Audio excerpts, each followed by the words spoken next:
सिंध मेमण इतिहाद ज़िले मटियारी जो अहम इजलास मेमण हाउस मटियारी में थी गुज़रियो, जंहिंजी सदारत मरकज़ी चेयरमैन हाजी अब्दुल शकूर मेमण कई।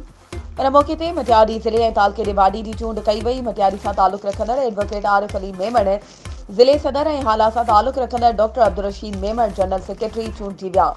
जॾहिं त सीनियर नायब सदर इम्तियाज़ मेमण, नायब सदर एडवोकेट मोहम्मद असलम मेमण, अली बख्श मेमण ऐं Farid Memon, information secretary Shahid Shams Memon, social media secretary Sajjad Memon, office secretary Waseem Memon, finance secretary Iqbal Memon ऐं मुसाफ़िर उबैद मेमण खे एग्जीक्यूटिव कमेटी जो मेंबर चूंडियो वियो,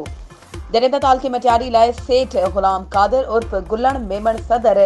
नायब सदर हाफिज़ नवीद मेमण, मोहम्मद यूसुफ मेमण, जनरल सेक्रेटरी मोहम्मद बचल मेमण,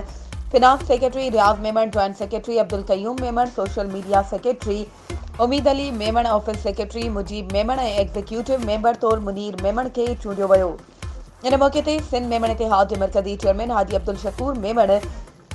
मरकज़ी अॻवान हाजी शहज़ाद अली मेमण इजलास खे ख़िताब कंदे चयो त सिंध मेमण इतिहाद जो बानी हाजी अब्दुल रज़ाक मेमण हो, जंहिं पंहिंजी ज़िंदगी जो क़ीमती वक़्तु हिन इतिहाद लाइ वक़फ़ कयो। असीं हरगिज़ कंहिं ॿिए माण्हू खे इन जो खटियो खाइण न ॾींदासीं। वधीक ख़बरुनि ऐं अपडेट्स जे लाइ असांजे चैनल खे सब्सक्राइब कयो ऐं हा, बेल आइकन खे प्रेस करणु न विसारिजो त जीअं असांजी हर नई अचण वारी वीडियो तव्हां ताईं पहुची